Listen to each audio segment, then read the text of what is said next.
Look, I said from minute one, from the first second when we started talking about this league, I said it. I said Raya all along. I was always pro Raya.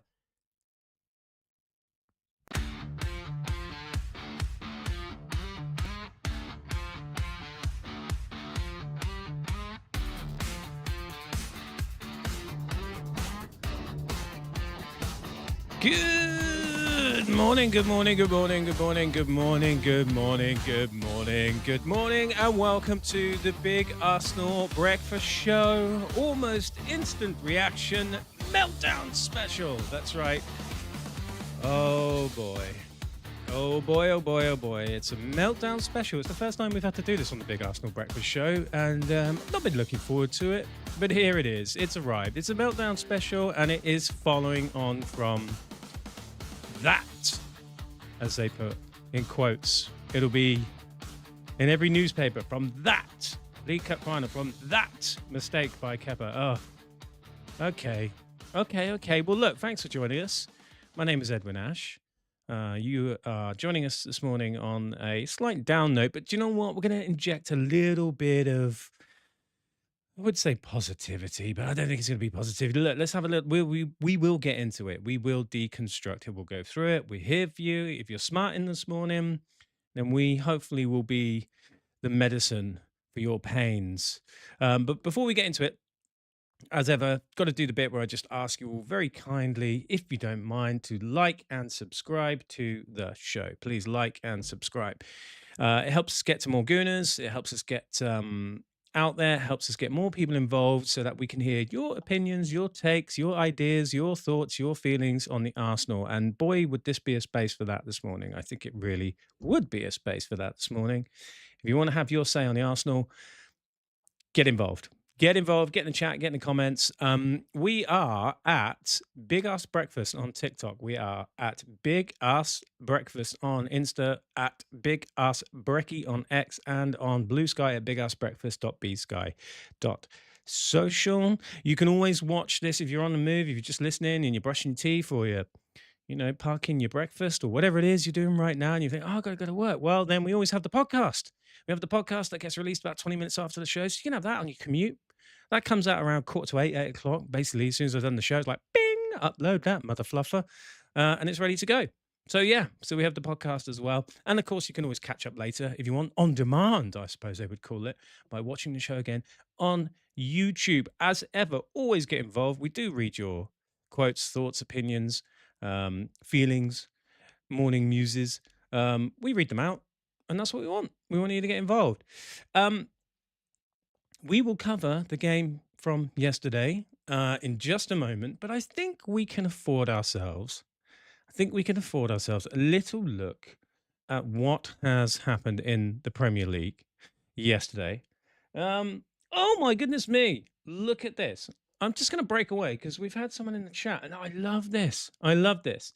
This is from. Let me lean over. How do I pronounce your name, buddy? Melintennis? Melitenus. I'm so sorry if I've got your name wrong. Who says, and I love this, who says, good morning. I'm a Maltese Gooner. I'm a Maltese Gooner. My brother, what's the weather like in Malta at the moment? Let us know. Arteta never learn. He's scared to play against the big ones, Liverpool, City, United. He always parks the bus. I'm worried we can also lose the league. I think we're all a bit worried we could lose the league. Does he always park the bus? I tell you what, this season, forgive me for not getting your name right, my Maltese friend. This season, I would agree with you to say we have not played well against those big six clubs. That is evident. We have not played well against those big six clubs at all. But previous years, we've beaten a lot of them. I mean, City hadn't beaten us for a long time until yesterday. Liverpool haven't beaten us for a long time. United, they fluke to win at the Emirates. Let's be honest. The XG on those shots, etc., etc. But I would admit we don't play well against those teams, and he's a bit too rigid. We want a bit more attacking oomph. As for parking the bus, I don't think yesterday was parking the bus. Personally, my friend, I think yesterday was the fact that City had us and we couldn't get out. We could not get out. And we'll come to that later in the show. But thank you for getting involved, man. Tell us what's going on in your day. What have you got planned? How are you getting through this? my Maltese friend, please tell us how you're getting through this. Stick around. You've got the floor. The floor is yours, my friend. Yeah, so just let's cover a little bit of yesterday's Premier League news. Because it was a good hate watch yesterday, I think, by and large, wasn't it? I mean, we didn't do so well, but maybe we can find some solace in the fact that other teams are crap. I know that's small fry, isn't it? It's petty, but let's do it. Newcastle 1, Sunderland 1. Sunderland 2, sorry. Newcastle 1, Sunderland 2.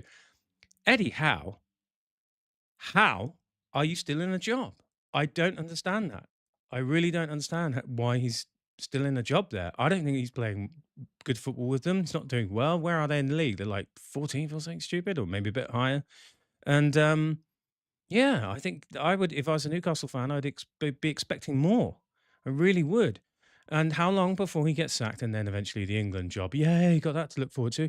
Unai Emery's Aston Villa not doing us a favour by beating West Ham. Boo. But Spuds 0, and in their massive, huge relegation battle, which they practically had a parade for, Spuds 0, Forest 3.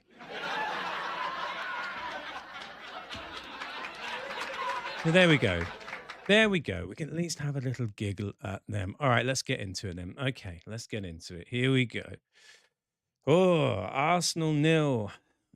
Manchester City 2 in the League Cup final. You know, got the goals. It's O'Reilly. He's the next big thing. It was not a great performance. Let's have a look at the lineups and how we started. Now, okay, look, I've been catching a lot of shit on social media this morning. People coming at me as if it's my fault. It's my fault. I said Kepa. Arteta picked Kepa. And therefore I am the worst human being in the world. My goodness, people do get touchy, don't they? Look, I thought Kepa was a good idea because of like loyalty, you know, squad cohesion. Whether he said to Kepa before he joined the club, we needed a number 2. He had plenty of experience. It's a hard thing to do, is to get a good number 2 in the club. And I reckon he said to him, look, you play the cup games all the way. And if that's part of the deal, that was part of the deal. And if it's cost us, it's cost us. But do you know what? It's a League Cup. I'm not going to cry about it. So I hold my hand up. I say Kepa. Did it work? No, it did not. All right. So there we go. So it's Kepa. White. Good to see White back. Didn't think he played too badly. Needed those minutes. Hopefully gets up to scratch in the running. Saliba, Gabriel, Hincapié, Rice, Zubimendi, Havertz, Saka, Trossard, Gyökeres. Look, we lost Eza just before the match. Now, I don't want to make excuses. I don't want to be excuses FC. I don't want to be, you know, we would have won the game with Eza. No, I'm not saying that we would have won the game, but all of a sudden we have to play Havertz in that role that he only got 60 minutes to do previously, if that. He's not up to scratch. I think that was a huge loss. Without Ødegaard as well, not fit yet. So although I think on paper that is a team more than good enough and could have played better, had the tools to beat City and deal with them, it was a loss that we lost Eza. Okay, that's my feeling. Let's have a look at some match stats. Excuse me. So worrying stats. I think 38% ball possession to City's 62%. Expected goals 0.63. That was garbage, wasn't it? Expected goals 0.63. We didn't generate enough. City 1.51. Total shots 10. City's 10. 4 shots on target to City's 2. 3 big chances. They had 3 big chances. 3 big chances missed. 3. They missed 1. Accurate passes was not good. 258 in total, 78% accuracy to City's 476 at 87% accuracy. We committed 12 fouls. They committed 10. We had 3 corners. They had 3 corners. On paper, a closer game than maybe it would have looked, apart from the expected goals in the possession, which is like quite a lot. So there we go. Now, let's have a look at some player ratings. Now, if you're new to the show, these player ratings aren't my personal ratings. What I like to do is start from something a little bit more objective, and I get these from FOTMob. I like FOTMob. It's a good site, and they use over 300 different bits of Opta-stats to generate this kind of no hype system. Now, what it doesn't do, it doesn't take into like the emotional content of the game, doesn't really do the eye test, doesn't do, so much of what we perceive to be a good performance outside of statistics, but it's a good jumping off point. Now, the reason why I pick it is like today, for instance, let's go through it. Kepa, 5.1. Yeah. Hincapié, 5.8. Gabriel, 6.2. One of the lowest I've seen from Gabriel. 7.2 for Saliba, I assume because he marshaled Haaland so well. 6.1 for White. 6.2 for Zubamendi, 6.3 for Rice, 6.5 for Trossard, 5.5 for Havertz, 6.1 for Saka, and a 5.7 for Gyökeres. If we have a quick look at the substitutions, who performed better? Calafiori, 7.2. Yes, he was good when he came on. Madueke, not so good, 6.5, sorry. And Jesus and Martinelli didn't have enough time to register. I did think Calafiori played well when he came on. It was a huge difference. But the game state at that point, as we know, we were chasing, we were pushing. So he had some impetus. That was kind of good. Let's have a little look at what the boss had to say after the game. He said, it's painful when you get to a final and you have that will to win the first trophy of a season after 8 months working on it. It's always tough. We had the best chance of the game to put it 1-0 and the game would have been different. They had 2 shots and scored 2 goals. On the overall feeling of his team, he said they were 2 different halves. The first half was very positive in every sense. The second half was a different one. You have to give credit to the opposition. Yeah. We had opportunities to break. We gave the ball away. When we regained the ball, we gave it straight back. Yes, we did. Any regrets on his goalkeeper choice? He said, I would do it again. He deserved to play this game and has been phenomenal for us. Errors are part of football and anyone can make them. And then the importance of staying calm. He said, we had great, incredible months together. Today is a disappointment. Football is part of that. We have to use the fight to have 2 amazing months at the end of the season. Yes, we do. And look, I like that positivity at the end. I do. He's telling the players, look, we've got a fucking chance to still make history. We can have 2 amazing months. Swallow it, let it go, store it up, use it for later. That's the way I perceive that. And I like that kind of talk personally. As I said, the tagline for this show has always been, do we care? And yeah, okay, it's a bit provocative because of course we care when we lose. But ultimately, this is not the trophy that's going to define our season. If we would have won this and lost any others, I tell you now, man, we would not be happy. And on top of that, talk of a quadruple was always silly talk. That is not our objective for the year. Yeah, would be great. History makers and all that. It's not a realistic option, I don't think. And any talk of a quadruple is that I think the media setting us up to fail. Because let's face it, if we end up with just the Premier League, I put in quotes, if we end up with just the Premier League, we would be absolutely ecstatic. We would be over the moon. Everyone else will be sharpening the knife saying, we should have won everything. You should have won everything. Right, I'm going to go through the game. Key moments. I'm going to rattle through this just so, we can suffer a little bit more, but at a shorter rate. Let's go through the key moments of the game. Look, in the 3rd minute, I think Gyökeres could have been onside from the first through ball. I thought there was some intent there. In the 5th minute, Jock made a good run into the channel. He got a ball back towards Havertz. Havertz fouled Kasanov when he didn't really need to do it. And I thought we showed intent. Havertz should score in the 7th minute. There was that lovely play from White and Zubamendi on the edge of the box. I think he should score. All right. Now, we always get defined by not taking our chances. However, my problem is that we didn't create enough chances, as was evident in that XG stat. We did not create enough.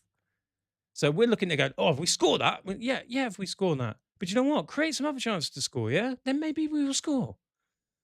A lot of outswinging, free kicks. We were getting some fouls on like the edge of the area. We're doing some outswingers, which I know we've got Nicholas Jova and that set piece coach.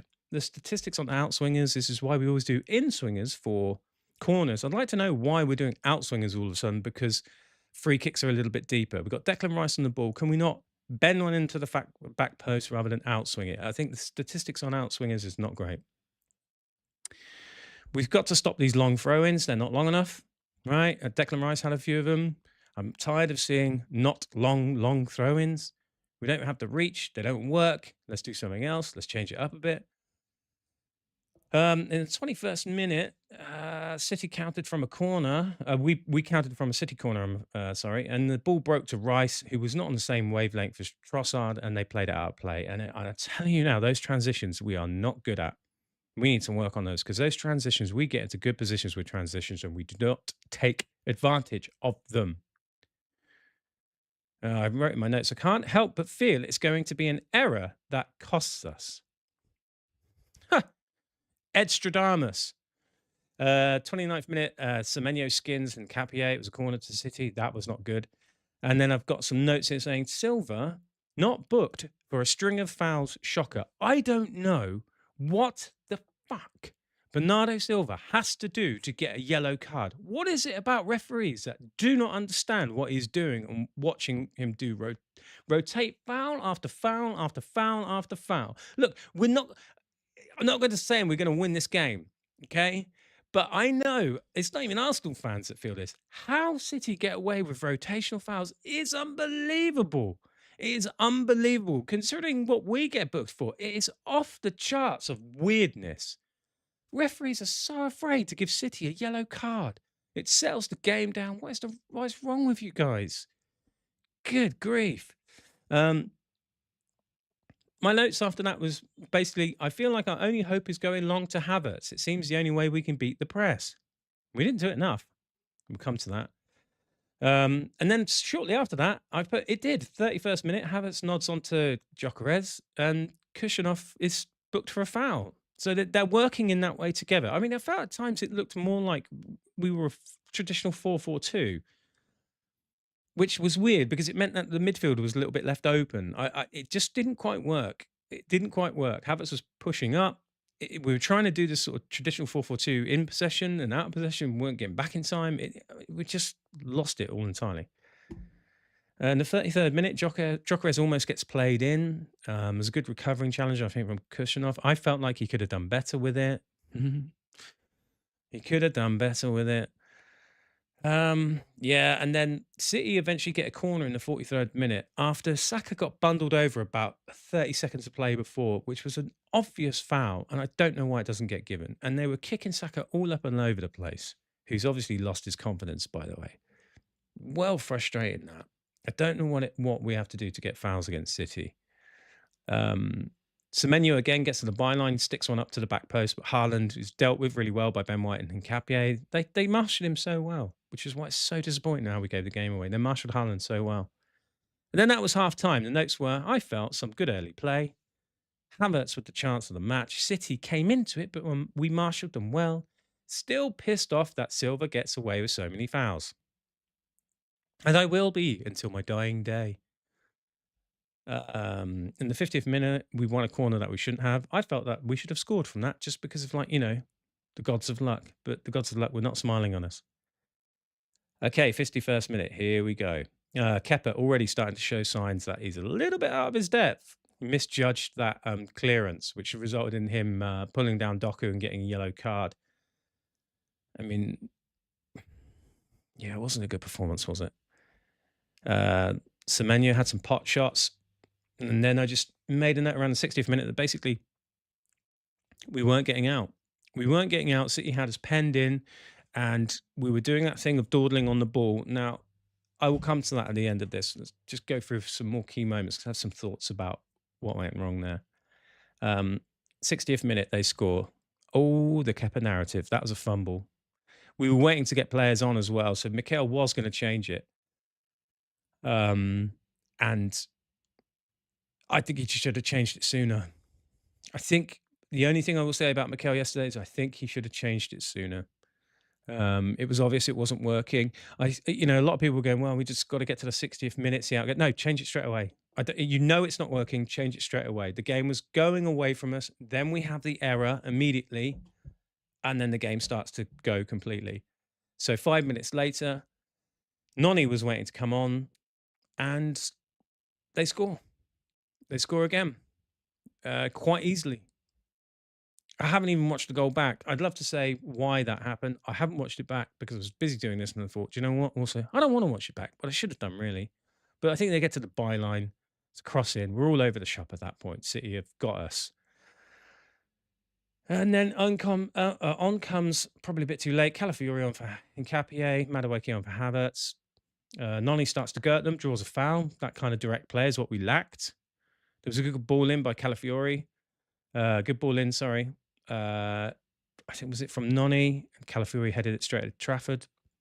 And then we had the Calafiori volley that hits the post. Him being on the pitch made us more adventurous. Whether he would have been more adventurous from the off when we were trying to play this stodgy, don't go anywhere football, I don't know. The game state had changed, but we were going for it. And we started to look a little bit better. And then I've just got, 83rd minute, Noni miscontrolled a ball, hits his knee and goes out of play. Then we had the Gabriel looping header that hit the bar. Might have set up a grandstand finish, but ultimately we were second best all over the pitch from about, I would say, the 20th minute of the game. I mean, to summarize, what does it matter? It hurts that we lost. How does it affect the Premier League challenge? I don't think it does. If anything, puts more fuel in the fire to go at City at the Etihad. We will have a different team then. Hopefully, Erdegaard fit and firing. Eze is in season. If Havertz is up to scratch, then Gyökeres has to be the bit part player until the end of the season. I think we all agree with that. Havertz doesn't look at it yet. Saka looks busted, and we need to switch it up. But a lot of that depends on where our attacking talent comes in the midfield. We do miss Erdegaard's control. There's no two ways about it. I know he doesn't get enough goals, but we need his control on the ball. It's a different game if he plays yesterday, a fully fit Erdegaard. It's a different game if Eze plays yesterday, more of a technician. We had no technicians in the midfield, and it showed. Okay, the Kepa. Hey, I'm just going to pause there and say, morning, G-Dog. He says, morning, day off today. Glad, because I'm pissed off. Havertz, Noni, and Kepa did us dirty. Yeah, man, look, I was just talking about Noni. I think, look, Noni, at least he's direct. He goes at players, he tries things. I want to see more of that than not. Havertz, I don't think he's up to scratch yet. Kepa, yeah, well, I did say, didn't I, G-Dog? You've been here every day. I did say I think we should start Raya, right? Right? I did say that, didn't I? No, I didn't. Absolutely did not. Okay. The standing on the ball thing, right? So Gary Neville was losing his shit. I don't know who you were listening to, and your comms, wherever you're listening to around the world. I don't know who you have the pleasure or mispleasure to listen to. We have Gary Neville on Sky, excuse me. And he was going apoplectic about the fact that Kepa kept on standing on the ball, right? He was going mad about it. He hated it. Now, I understand why. As fans, we hate it. He stands on the ball. They're waiting to draw a press. They're waiting to draw a press that currently, in that game yesterday, we cannot get out of, right? Man City have parked 4 across the front line, and they are waiting for us to go. They know, they've cottoned on to the fact that Kepa cannot play as well with his feet as David Raya does. So they are up and ready. So what do we have to do? The only thing you could do in that instance is to beat the press. You have to go long, and you have to be accurate, and you have to find Havertz. And two things have got to happen if you're going to beat the press. One, your goalkeeper has to be shit hot with his range, right? Has to be on it. And two, the person he's supposed to find has got to hold it up, win the battle, win the duel, hold it up, pull the other players forward and start getting going. Did either of those things happen? No. So what was the plan after that? That wasn't happening. Do you sub the goalkeeper? Do you know what? Why the fuck not? Why not? If it's not working. I mean, the ultimate humiliation, but if you really want to win this trophy, which I don't think we really fucking did by the looks of it, if you really want to win this trophy, get your goalkeeper in that can actually do long-range passes. And number two, you have to get someone up there who can hold the ball up. And if Havertz can't do it, I don't know what we've got left, because we could not get out from the back, which is disappointing. But the standing on the ball thing, on that point, standing on the ball thing, Gary Neville shits the bed about it. We hate it. But what Gary Neville doesn't realise, because he doesn't watch us enough, is when Raya's doing it, and even though we hate it, when Raya does it, he can beat the press, right? I can't remember which goal it was. It might have been only recently. Someone tell me, G-Dog or my good friend from Malta, tell me I think it was the Everton game, the first goal that eventually ends up to Dalman that gets crossed in. I'm fairly certain it's that game where Riot is standing on the ball for feels like about 30 seconds, and he's waiting for them to come in, and eventually we get out. So I understand the merits of it. It frustrates the hell out of us. The problem is it just wasn't working yesterday at all because we didn't have a keeper who could do it well enough.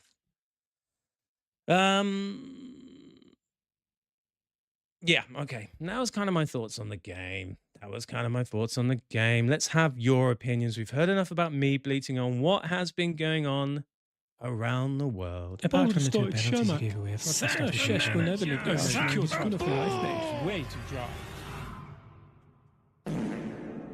Yes, ladies and gentlemen, it is time for your big ass opinions. Some of you have been in touch. You can still get in touch. G-Dog, if you're still there, tell us what's going on. What's your opinion on the game as a whole? Tell us, my friend. So I've been around the socials, and some of you have gotten in touch as well, and there's a lot being said. There is a lot being said. And always, as ever, you can contact us. If you want your say, at Big Arse Brekkie on TikTok, at Big Arse Breakfast on Insta. Sorry, at Big Arse Breakfast on TikTok, at Big Arse Breakfast on Insta, at Big Arse Brekkie, at Big Arse Brekkie on X. And we're on Blue Sky as well, as ever. You can also email the show at bigarsenalbreakfast.com. That's show at bigarsenalbreakfast.com. And here we go. So G-Dog says, poor mate, embarrassing. Nothing constructive from that. Yeah, true. I agree, man. All right, let's have a look, see what others been saying. So, Bleak Leak got in contact over YouTube. He commented over on YouTube. He got a lot to say. He said, any serious attacking team will beat City. I think Mikel has actually overachieved with these wooden-legged players. He is literally forcing his way to the title with the most untalented squad up front I have ever seen. Build Gabriel a statue today if they win the Premier League. This team is deprived of talent and creativity. And Kepa, wasn't this guy basically removed from serious football like 5 years ago? I mean, he did play for Bournemouth as their first team keeper last season, my friend. And he was quite well regarded by the Bournemouth fans. Look, he's not brilliant. He's a good enough number 2. We can argue about whether Kepa should have started or not. I was wrong about that. But he's not dusted. He's a good number 2. He said the most basic problem is that Arsenal don't have a single player who is world class on the ball. Rice nowhere near. Completely disagree with that. Zubi has been playing terrible since like months. He's gassed. Saka, he's not that guy. Yeah, he's also gassed and not up to scratch. He can be like a 4th best player on a great team, but number 1 option, way off. Ødegaard is probably the only one on his day, but also super inconsistent. If you watch back last 10 matches, again, Arsenal cannot control the midfield. I don't know, man. We've been doing it in some games. We've been controlling the midfield in quite a few games. But yeah, I don't think we're playing well. If you watch back last 10 games, Arsenal cannot control the midfield. They all have wooden legs and no flair. Dalman cannot get older soon enough. Hopefully, they can bulldoze their way to the Prem this year, but it's going to be a struggle. Now, I actually kind of believe that. I kind of agree with that. We are not fluid. We are not fluid going forward. There's no two ways about it. I don't know how we get there, but we are not getting there, and we need to change it up. We need to find something different. I do think it really relies on Eze, Ødegaard being fit with Havertz up top, and we need to have more people technical on the ball. The Gyökeres thing isn't working, let's face it. The ball just comes back from him. It bounces off him. We're not playing to his strengths. His only superpower is his shot, and he gets no shots off in any game ever. He doesn't even take shots. So what's the point? If we can't play to his one strength, what is the point in playing him at all? Okay. Arsenal Anoop, at Arsenal Anoop, he said, and for Kepa, it was not even the fumble that led to the goal. It was about his inability to play balls around the press. Raya would have lobbed balls, beating the 4-man press. The game was lost there. Yeah, I kind of agree. I still think it probably would have come back off Havertz maybe, but he would have done a better job than Jock. But yeah, I agree. It's not just the fumble. It was the fact he's not as good on the ball as Raya. Totally agree, mate. That was Arsenal Anoop on Twitter. With permission, I've stolen his tweet. Jessica Black, I know you know Jessica Black, at Jessica Black TV. She went on to X, Twitter. She said Trafford saved the one chance he needed to, and Kepa didn't. Margins. Yeah, I agree. Agree. If you look at those stats, okay, we didn't create a lot of XG, but the chances, shot for shot, we were pretty equal throughout the whole thing. Trafford saved his. Kepa fumbled. Okay, quite a few here that have leveled up. So, Met at AFC Met. You know him and his podcast. Never ever tell me again that Martin Odegaard is the problem at Arsenal when this is the technical quality we have without him. Agreed. Clive Palmer. Oh, Clive. Thank God for Clive Palmer. Said very, very few positives, but we have to feel this one and own our collective poor performance. But if there was one competition to learn lessons, it was the fourth most important. We do have to learn. Rest up. We go again. No sulking. So many people here today deserve more. Yeah, agreed, mate. Yeah, it's not the worst one to lose, is it? It's a lesson we can learn from.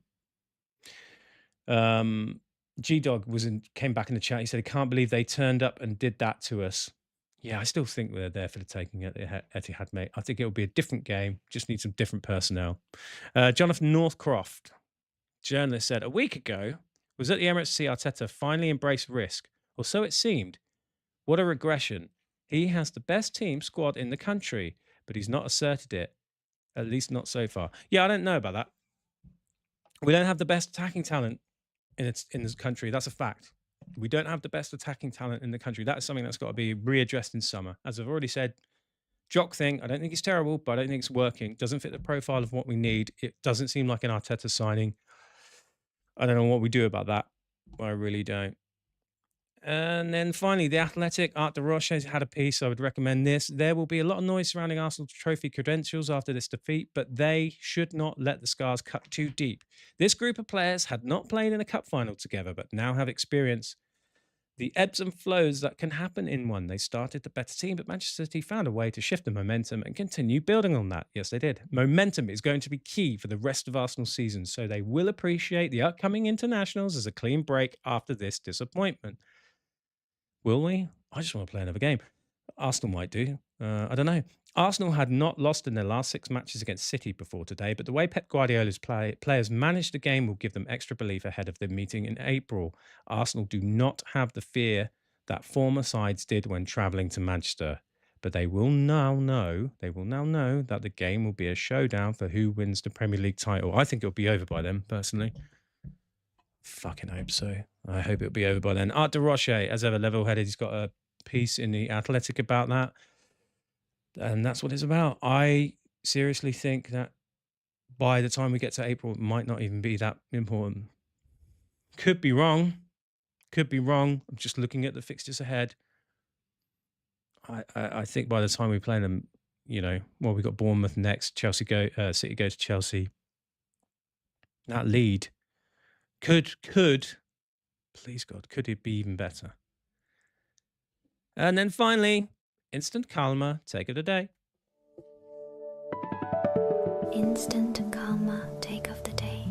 Yeah, as ever, if you're new to the show, the instant calma, it's a visual gag. Calma, it's not spelled karma, it's spelled C-A-L-M-A. Calma, as in calm, the take that just brings down the temperature a little bit. It comes from Le Grove. Pedro at Le Grove is always pretty good at these things. I'm a big fan of his work. Le Grove says, "You'll hear all the nonsense, Man City and their technical ability. They had 2 shots on target against Arsenal at their worst. We hit the woodwork twice and we had the best chance of the game one of those days, but we gifted City. Won't happen in the next game." I believe that. I don't think it will happen in the next game. I really don't believe that will happen in the next game. We will go there with impetus. We will go there with a desire to win, and we will go there to get revenge and show that we are the absolute best team in England currently. That's what we'll go there to do. I think yesterday, stodgy, boring, and I think we'll learn from it. But it's not time to shit the bed, ladies and gentlemen. Not saying that all of you are. I'm not. Honestly, I'm not that bothered by it. More concerned about the performance than I am about the trophy. But I think we've got time to fix it. And that's it for today, ladies and gentlemen. That's it. Thank you so much for joining us. Thank you for getting in the chat. Thank you to my Maltese friend. Thank you to G-Dog, as ever. Hopefully see you tomorrow. Enjoy your day off, man. What have you got planned? Let us know. As ever, please like and subscribe. It does help us reach new people. It does help us get out to the Gooniverse. It does help us get more people involved in the chat. That's what we want to do. So if you can be bothered, please do like, please do subscribe. It means a lot to us. And we appreciate all of you that have done so far. We have been going for just 3 weeks. It is our 3-week anniversary. I'm so sorry, man. I'm going to have to learn your name. My friend from Malta, Melitinis. He says, thanks for this. Good day. Good day to you, my friend. G-Dog also says, not shitting it, just pissed off by them again. Yeah, I know, man. I know. It's annoying, isn't it? It is annoying, but we have a chance to correct it. We have a chance to shove it up there. You know what I'm saying? Anyway, thank you for joining us. I know it's been a painful morning, but who cares? It's the League Cup. We've got bigger fish to fry. So don't let it ruin your day. Do not let it ruin your week. Whatever you're doing, you can catch up on the podcast if you want later on. But you know what? We had to pick a fight with a cup and lose. It was this one. We'll be back tomorrow, 7 a.m. Get your ass in gear.